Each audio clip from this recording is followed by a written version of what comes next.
Baik, bismillahirrahmanirrahim. Assalamualaikum warahmatullahi wabarakatuh. Hari ini kita akan belajar untuk materi praktikum keperawatan dasar dengan materi pertama adalah pengkajian keperawatan. Bisa dilihat di dalam buku panduannya untuk materinya nanti sambil dibaca dari halaman 11. Nah, jadi untuk tahap pertama yaitu pengkajian nanti akan ada 2 pertemuan untuk materi pengkajian itu sendiri. Nanti untuk yang hari ini kita akan membahas untuk definisi dan kemudian apa saja yang dibahas di dalam pengkajian. Nah, untuk pertemuan yang kedua kita akan belajar untuk mengisi dari format pengkajiannya itu sendiri. Baik, langsung saja kita mulai untuk tahap pengkajian keperawatan. Jadi pengkajian itu sendiri adalah merupakan tahap awal proses keperawatan untuk memperoleh data dasar dari pasien. Jadi ini merupakan teknik kita sebagai perawat untuk mengumpulkan data, kemudian kita memilah-milahkan data. Nanti ada yang namanya data objektif, data subjektif, kemudian untuk selanjutnya kita tegakkan diagnosa sampai dengan proses asuhan keperawatan yang terakhir yaitu evaluasi. Nah, jadi ini merupakan landasan utama di dalam asuhan keperawatan. Jadi kalau tidak ada pengkajian maka kita tidak bisa memperoleh data dari pasien gitu. Kemudian tentu saja tujuannya adalah ini ya, untuk mendapatkan data dasar tentang respon klien terhadap kondisi sehat atau sakit serta kemampuan untuk manajemen. Jadi intinya adalah pengkajian itu merupakan proses pengumpulan data secara sistematis untuk menentukan status kesehatan dan fungsional klien pada saat ini dan waktu sebelumnya, serta untuk menentukan pola respon saat ini dan untuk menentukan masalah keperawatan selanjutnya. Kemudian untuk tahapan pengkajian itu yang pertama adalah pengumpulan data. Di sini kita merupakan proses mendapatkan informasi mengenai status kesehatan klien. Nah, untuk sumber datanya sendiri bisa dari bermacam-macam ya. Di situ sudah dijelaskan, bisa dari klien, bisa dari catatan klien, bisa nursing literatur, support person, dan tim kesehatan. Dari klien ya kita langsung melakukan pengkajian kepada klien itu sendiri, misalnya Bapak keluhannya apa, yang dirasakan apa, dan seterusnya itu dari klien. Kalau yang catatan klien ya misalnya punya data rekam medis sebelumnya, atau misalnya punya bukti kesehatan misalnya dari hasil rongsen yang terdahulu dan seterusnya. Kemudian nursing literatur, tentu saja kita membutuhkan panduan ya untuk menegakkan diagnosa pada klien, kemudian mengarahkan pengkajiannya sehingga kita bisa mendapatkan data yang kita perlukan dari pasien itu secara sistematis. Harapannya seperti itu. Kemudian support person di sini maksudnya bisa dari keluarga, saudara, tetangga gitu ya, yang bisa kita lakukan pengkajian untuk mendukung dari data yang diberikan oleh klien itu sendiri. Kemudian tim kesehatan, jadi kalau di rumah sakit itu kan atau di klinik itu kan tidak hanya perawat yang ada di situ ya, bisa dokter, bisa gizi, bisa farmakologi dan seterusnya.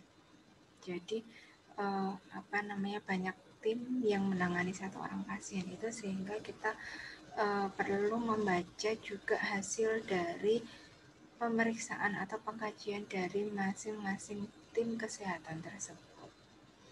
Kemudian metode pengumpulan datanya ada wawancara, observasi, pemeriksaan fisik, dan pemeriksaan diagnostik dan laboratorium. Wawancara ya kita tanyakan langsung ya dengan klien, itu namanya wawancara. Observasi itu mengamati, jadi misalnya pasiennya tampak memegangi perut misalnya, atau tampak pucat, atau pasiennya nampak menahan nyeri gitu ya. Jadi ini observasi adalah data yang kita peroleh dari hasil pengamatan atau juga bisa nanti pengukuran. Nah, di pemeriksaan fisik ini kita melakukan pemeriksaan dari head to toe, jadi dari ujung kepala sampai dengan ujung kaki secara menyeluruh, kemudian per sistem, ada sistem pernafasan, kardiovaskuler, kemudian inkontinan, sistem perkemihan dan seterusnya. Nanti kita akan pelajari lebih lanjut. Kemudian pemeriksaan diagnostik dan laboratorium ini misalnya ada hasil lab yang tertera atau yang dimiliki oleh pasien, misalnya nilai gula darahnya berapa, kolesterol berapa gitu ya, atau misalnya dari hasil ronsen juga bisa ya, misalnya ada kelainan tulang atau organ dalam lainnya, itu juga bisa. Selanjutnya organisasi data. Jadi setelah kita memperoleh data ini tadi ya, setelah kita kumpulkan data-datanya yang dari pasien, langkah selanjutnya adalah mengorganisasi data. Jadi data yang kita peroleh itu kita kelompokkan, kita kumpulkan, pisah-pisahkan untuk memudahkan dalam analisa data. Jadi misalnya pasiennya ada nyeri, kemudian pasiennya sulit tidur, pasiennya merasa cemas. Nah, ini nanti untuk memudahkan di dalam proses analisa data, kita harus mengelompokkannya. Kalau misalnya pasiennya mengeluh nyeri, kemudian skala nyerinya 5, itu berarti nanti diagnosanya adalah nyeri. Kalau pasiennya mengalami misalnya terdapat kantung mata, kemudian pasiennya lemas, letih, terus kemudian pasien mengatakan tidak bisa tidur di malam hari misalnya, itu kita bisa mungkin menegakkan diagnosa gangguan pola tidur. Jadi nanti pada saat kita melakukan analisa data, kita harus memilah-milahnya, jadi nggak campur. Data yang digunakan untuk diagnosa A tidak boleh bercampur dengan data yang digunakan untuk diagnosa B, walaupun ada kemungkinan data untuk diagnosa A dan B itu sama, ada yang sama gitu.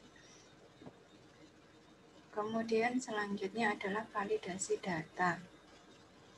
Di sini kita melakukan double checking atau verifikasi untuk mengkonfirmasi kelengkapan, keakuratan, dan aktualisasi data. Jadi dengan memvalidasi data itu kita bisa membantu untuk memastikan kelengkapan informasi yang kita peroleh itu apakah sudah betul atau tidak. Misalnya kalau pasiennya misalnya datang dengan keluhan pusing, kemudian meringis gitu ya. Nah, kita cek lagi, Bapak, apakah Bapak merasa pusing gitu kok dari tadi misalnya kepalanya dipegang terus, seperti itu. Jadi ini validasi data itu intinya adalah untuk memastikan lagi bahwa keluhan yang ada pada pasien itu sudah betul sesuai apa yang nantinya akan kita dokumentasikan. Begitu. Kemudian ini nanti bisa dibaca sendiri ya. Kemudian ini dokumentasi datanya. Jadi mencatat hasil pengkajian secara lengkap dan akurat. Nah, untuk datanya itu sendiri dibedakan menjadi dua, yaitu data subjektif dan data objektif. Data subjektif adalah data yang disampaikan langsung oleh pasien kepada kita sebagai perawat. Jadi misalnya Mbak, tulang saya ngilu misalnya, itu berarti data subjektif. Jadi apa yang dikatakan, disampaikan, dikeluhkan, diungkapkan oleh pasien itu disebut dengan data subjektif. Kalau data objektif itu adalah data yang bisa kita lihat, kita observasi, kita ukur. Biasanya dituliskan dengan pasien terlihat pucat, pasien terlihat meringis, menahan nyeri. Kemudian bisa juga hasil pengukuran, misalnya telah dilakukan pengukuran tekanan darah dengan hasil sekian pada jam sekian, itu juga termasuk dengan data objektif atau DO. Jadi ada DS, ada DO. Nanti kita akan menuliskan ini di dalam format analisa data yang akan kita lakukan nanti setelah proses pengkajian selesai. Kemudian ini hal-hal yang perlu diperhatikan dalam proses pengkajian. Jadi pengkajian itu dilakukan secara terus-menerus sejak pasien masuk. Jadi pengkajian itu berkembang ya. Jadi misalnya pasiennya masuk dengan keluhan pusing gitu ya, mungkin hari besoknya sudah nggak pusing misalnya. Jadi mungkin keluhannya jadi nyeri perut misalnya, mungkin karena gizinya tidak sesuai dengan yang di rumah, dia harus makan makanan rumah sakit misalnya, sehingga keluhannya menjadi bertambah atau bisa jadi berkurang. Jadi pengkajian itu dilakukan secara terus menerus sejak pasiennya itu mulai dirawat. Kemudian menggunakan teknik komunikasi terapeutik, jaga kontak mata, kemudian kita harus tahu batasan mana yang boleh kita sentuh ya dari bagian tubuhnya pasien itu, area mana saja, kemudian cara duduknya kita bagaimana, misalnya tidak boleh menghilangkan kaki, tidak boleh sedekat tangannya gitu-gitu ya. Kemudian pengkajian harus dilakukan secara lengkap, singkat, dan akurat, ini untuk menghindari atau meminimalisir terjadinya salah diagnosa gitu ya. Jangan cuma kita dapat sepatah dua patah kata langsung disimpulkan, oh berarti bapak, misalnya pasiennya mbak, dada kiri saya kok yang nyeri ya, misalnya seperti itu, oh berarti bapak punya penyakit jantung ya. Enggak seperti itu juga. Jadi kita harus melakukan pengkajian secara lengkap ya, sistematis dan tutup. Kemudian gunakan bahasa yang mudah dimengerti, hindari singkatan, ini sangat jelas ya. Jadi tidak boleh menggunakan istilah-istilah medis misalnya takikardi, takipnu, dan seterusnya yang tidak bisa dipahami oleh klien, atau singkatan-singkatan TD, RR, RR-nya 25, RRQ opo gitu ya. Jadi jangan sampai membuat kliennya merasa bingung untuk memahami tentang dirinya sendiri.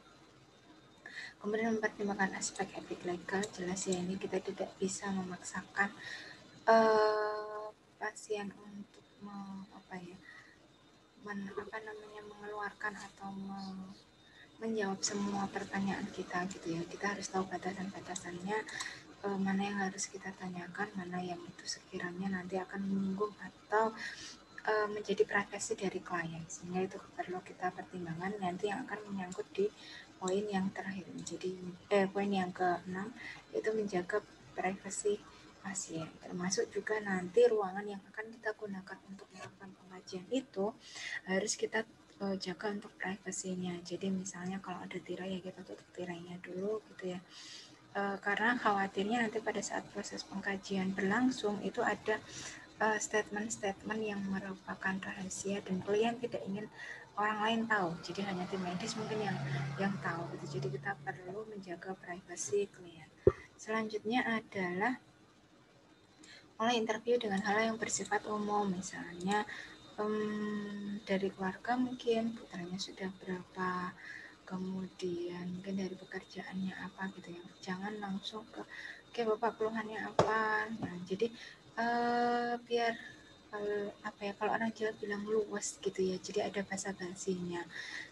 Ini untuk menjalin PHSP juga dengan pasien, jadi membina hubungan saling percaya supaya pasien itu lebih percaya dengan kita, sehingga nanti pada saat kita melakukan pengkajian sampai dengan tindakan itu pasiennya lebih terbuka, welcome, mau menerima dan mau mengungkapkan apapun yang dikeluhkan oleh pasien, sehingga memudahkan kita dalam memberikan asuhan keperawatan kepada pasien.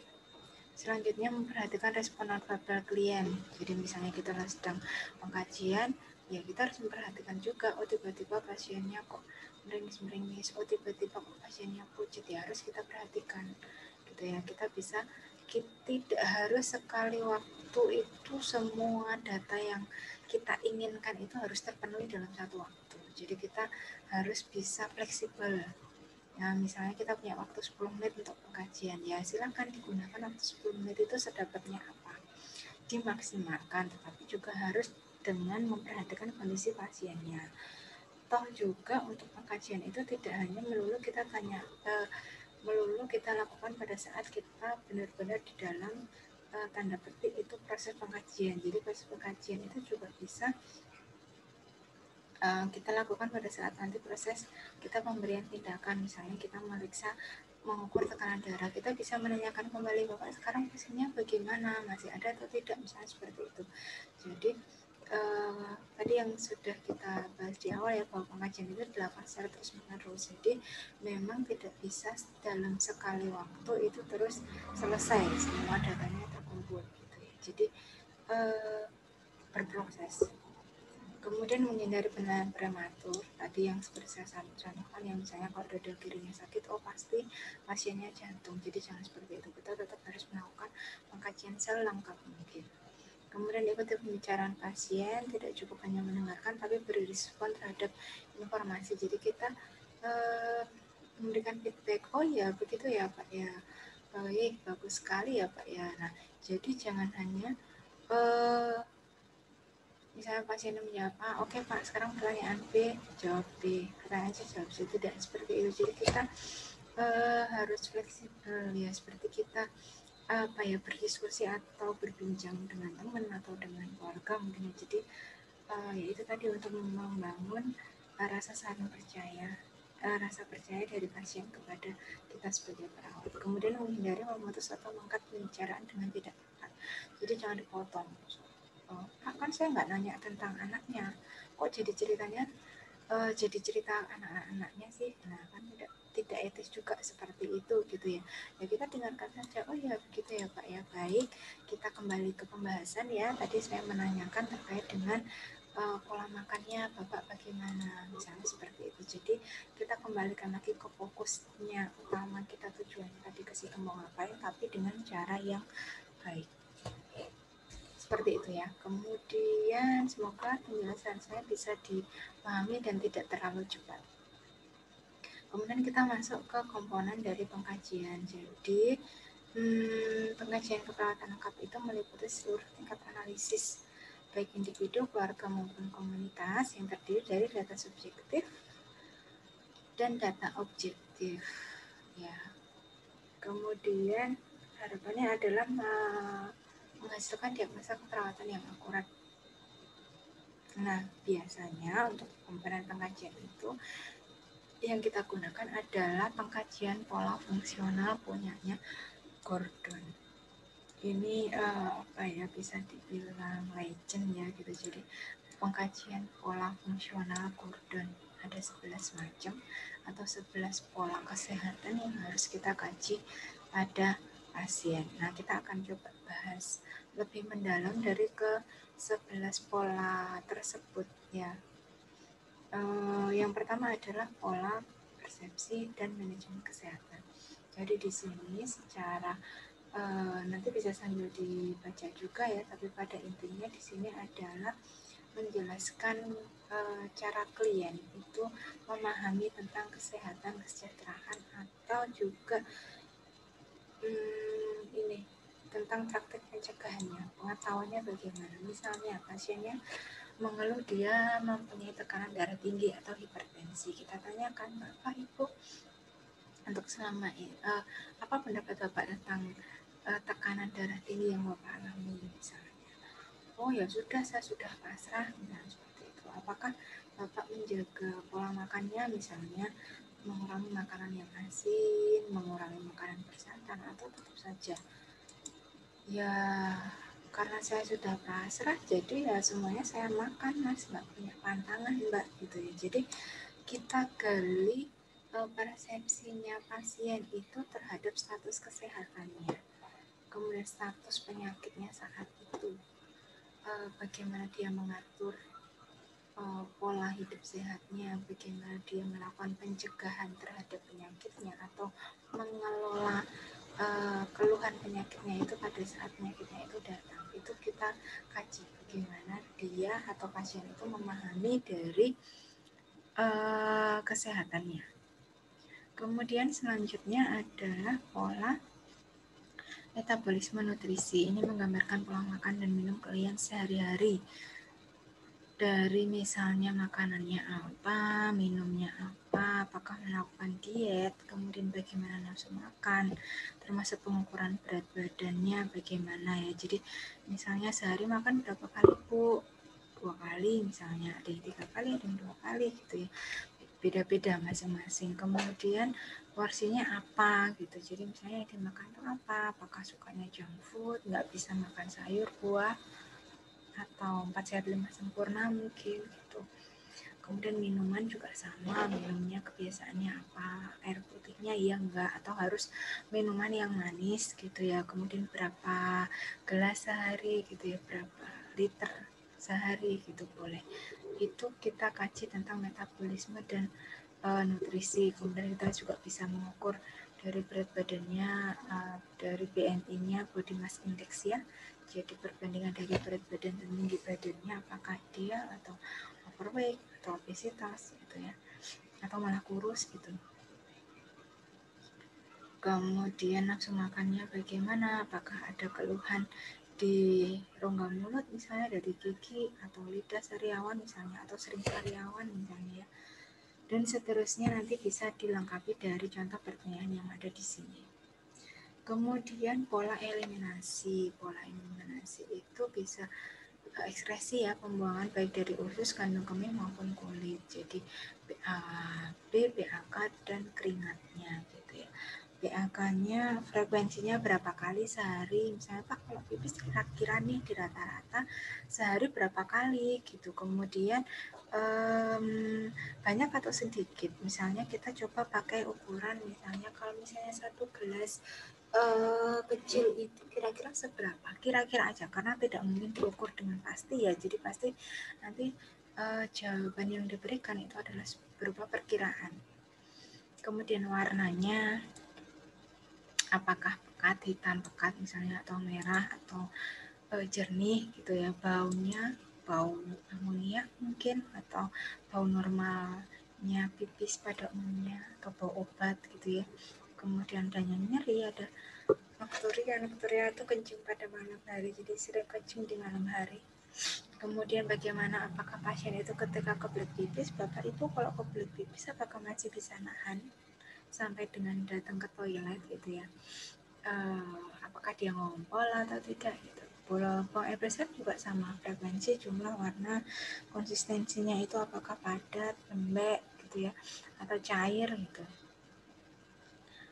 Kemudian apakah menggunakan obat bantuan, bantuan untuk ekspresi, misalnya obat-obatan pencahar, misalnya harus minum obat pencahar dulu, kalau enggak bisa BAB misalnya, seperti itu ya.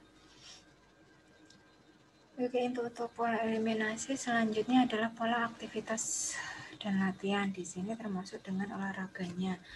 Bapak seminggu olahraga berapa kali, olahraganya apa, durasi berapa lama gitu. Kalau enggak olahraga terus aktivitas yang lainnya apa, pekerja kah, atau hanya ibu rumah tangga, atau tidak punya pekerjaan misalnya, hanya tiduran gitu ya.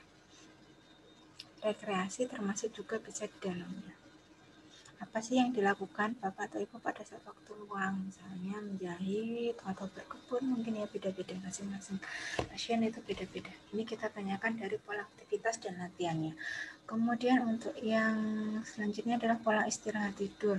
Jadi kebiasaan tidur sehari-harinya itu bagaimana, apakah normal atau ada keluhan atau ada kendala dari jumlah waktu tidurnya, berapa jam, kemudian apakah tidur siang atau tidak, misalnya apakah ada ritual menjelang tidur, misalnya saya harus dengerin musik dulu, oh saya harus baca buku cerita dulu misalnya, oh saya harus konsumsi susu dulu misalnya, susu dulu baru bisa tidur atau apa. Kemudian apakah menggunakan alat untuk mempermudah tidur, misalnya obat-obatan, nah ini tadi ya. Kemudian mungkin terkait dengan tidur siangnya, apakah ada gangguan pola tidur atau tidak. Kemudian selanjutnya adalah pola kognitif dan persepsi. Di sini terkait dengan indera, jadi dari penglihatan, pendengaran, rasa, peraba, penciuman itu ya. Apakah ada keluhan, misalnya penglihatannya kabur atau pendengarannya yang berkurang gitu. Kemudian apakah pasiennya menggunakan alat bantu, misalnya dari kacamata atau alat bantu dengar atau yang lainnya. Apakah ada perubahan indera baru-baru ini? Ada atau tidak? Oke. Kemudian pola persepsi diri, konsep diri. Jadi ini identitasnya dia itu, misalnya pasiennya ini misalnya terkait dengan gender, pasien waria, nah dia maunya dirawat pasien laki-laki atau perempuan, apakah dia sadar dia itu sebenarnya laki-laki, misalnya seperti itu bisa dilihat, bisa juga dikaji ya. Kemudian dari keadaan fisik ya, segala sesuatu yang berkaitan dengan tubuh yang disukai dan tidak disukai. Misalnya ibu bagian tubuh yang disukai apa? Hidung misalnya. Kenapa bu suka sama hidungnya? Oh, hidung saya mancung mbak, gitu misalnya ya. Kemudian